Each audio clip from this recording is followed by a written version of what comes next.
तो नमस्कार दोस्तों। 24 जून 1962 को अहमदाबाद के रतनपोल एरिया के जैन परिवार में पिता शांतिलाल जैन और माता शांताबेन अदानी के वहाँ जन्म लेने वाला बच्चा जो बड़ा होकर अदानी ग्रुप की स्थापना करता है और जो आगे चलकर एशिया के सबसे अमीर व्यक्ति और वर्ल्ड के तीसरे सबसे रिच पर्सन बन जाते हैं, जो एक इंडियन बिलियनियर उद्योगपति है जो गौतम शांतिलाल अदानी या गौतम अदानी के नाम से फेमस है।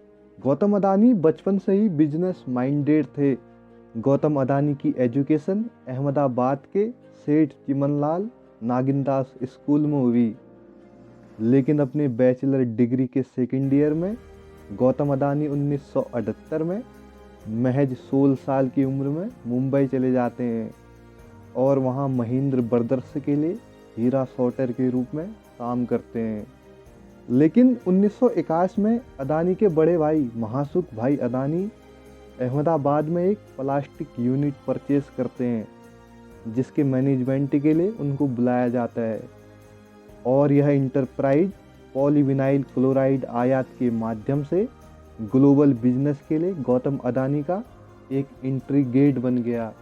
और यहीं से 1950 में वह छोटे पैमाने पर इंडस्ट्रीज के लिए प्राइमरी पॉलीमर का इंपोर्ट करते हैं और जहां से 1928 में गौतम अदानी अदानी एक्सपोर्ट की स्थापना करते हैं, जिसे अभी के टाइम पे अदानी इंटरप्राइजेज के नाम से जाना जाता है, जिसमें एग्रीकल्चर और इलेक्ट्रिकल में वर्क किया जाता है।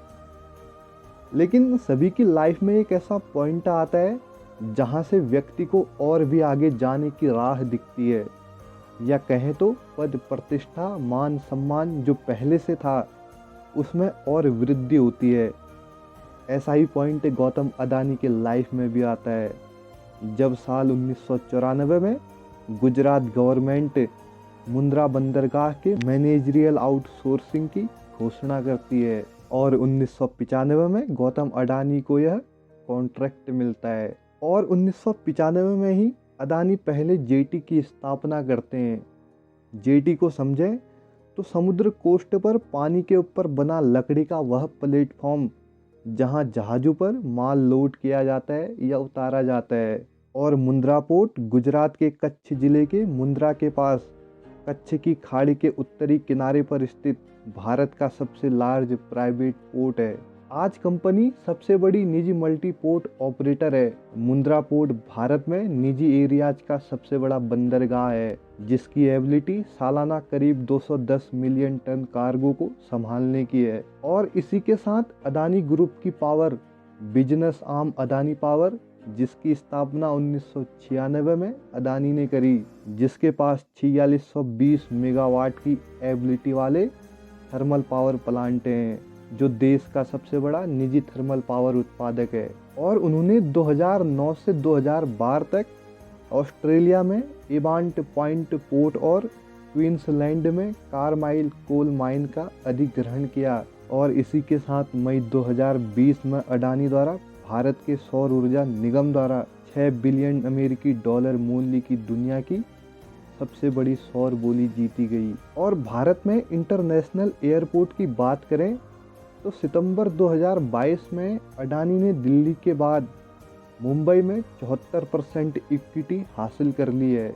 और नवंबर 2021 में ब्लूमबर्ग इंडियन इकोनॉमिक फोरम में अडानी यह कहते हैं कि ग्रुप एक नए ग्रीन एनर्जी बिजनेस में 70 बिलियन यूएस डॉलर निवेश कर रहा है।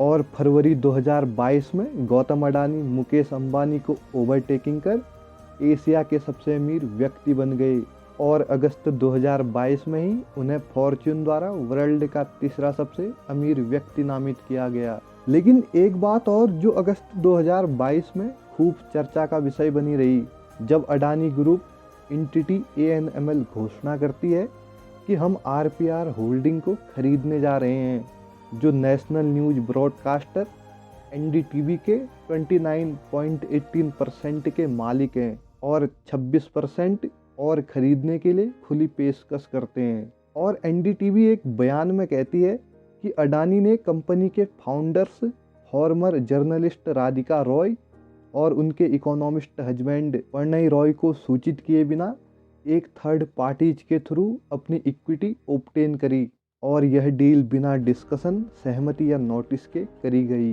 इस डील ने भारत में एडिटोरियल इंडिपेंडेंस के संबंध में चिंता व्यक्त करी। ये तो बात है गौतम अदानी के कैरियर की, और इस कैरियर की शुरुआत से अभी तक उन्होंने बहुत से मुकामों को हासिल किया और भी आगे को करते रहेंगे। लेकिन गौतम अदानी के लोकोपकार की बात करें तो अदानी ग्रुप के चैनल से फाइनेंस अदानी फाउंडेशन के मालिक हैं, जो गुजरात के अलावा महाराष्ट्र, राजस्थान, हिमाचल प्रदेश, मध्य प्रदेश, छत्तीसगढ़ और ओडिशा स्टेट में वर्क करता है। मार्च 2020 में कोरोना वायरस के प्रकोप से लड़ने के लिए अपने ग्रुप की फिलैंथ्रोपी ब्रांच के माध्यम से 100 करोड़ का योगदान दिया। अदानी के लीडरशिप में अदानी ग्रुप ने सऊदी अरब के दम्मम से गुजरात के मुंद्रा तक 80 मीट्रिक टन तरल मेडिकल ऑक्सीजन से भरे 4 ISO क्रायोजेनिक टैंक आयात किए। ग्रुप ने लिंडे सऊदी अरब से 5000 मेडिकल ग्रेड ऑक्सीजन सिलेंडर भी हासिल किए। और इसी के साथ जून 2022 में अडानी ने सोशल वर्क के लिए 60,000 करोड़ $7.7 बिलियन दान करने की कमिटमेंट करी। आज के समय में अदानी ग्रुप का कारोबार energy, port, logistics, mining, gas, defence एवं एरोस्पेस और एयरपोर्ट जैसे विविध क्षेत्रों तक फैला है। अदानी ग्रुप शेयर मार्केट में लिस्टेड कंपनियों में शामिल है। अदानी फाउंडेशन समूह की कॉरपोरेट सोशल रिस्पॉन्सिबिलिटी ब्रांच उनके प्रमुख एरियाज में से एक है। Education, health care, sustainable livelihood और कम्युनिटी इंफ्रास्ट्रक्चर के विकास के प्रमुख एरियाज में फाउंडेशन की ऑल इंडिया इनिशिएटिव 18 भारतीय स्टेट के 2315 गाँवों में सालाना 3.4 मिलियन से अधिक लोगों को टच करती है। अदानी ग्रुप के पास ग्लोबल लीडर्स के साथ काम करने का एक मजबूत ट्रैक रिकॉर्ड है, जो इंडिया की डेवलपमेंट स्टोरी में भाग लेना चाहते हैं। अदानी ग्रुप का प्रत्येक बिजनेस इंडिया के डेवलपमेंट में तेजी लाने में मदद करने के लिए वर्ल्ड क्लास इंफ्रास्ट्रक्चर क्षमताओं के निर्माण में मदद करने पर केंद्रित है। गौतम अदानी के लिए नेशन बिल्डिंग का अर्थ है पोर्ट्स और लॉजिस्टिक सेंटर्स की एक चैन का निर्माण करके भारत की कोस्ट लाइन को बदलना और नौकरियां पैदा करना, और भारत में बिजली के लैंडस्केप को बदलना और भारत के भीतरी इलाकों में रहने वाले लाखों लोगों को बिजली पहुंचाकर शहरी ग्रामीण डिवीजन को कम करना, और रक्षा और सुरक्षा में भारत को आत्मनिर्भर बनने में मदद करने में महत्वपूर्ण भूमिका निभाना है।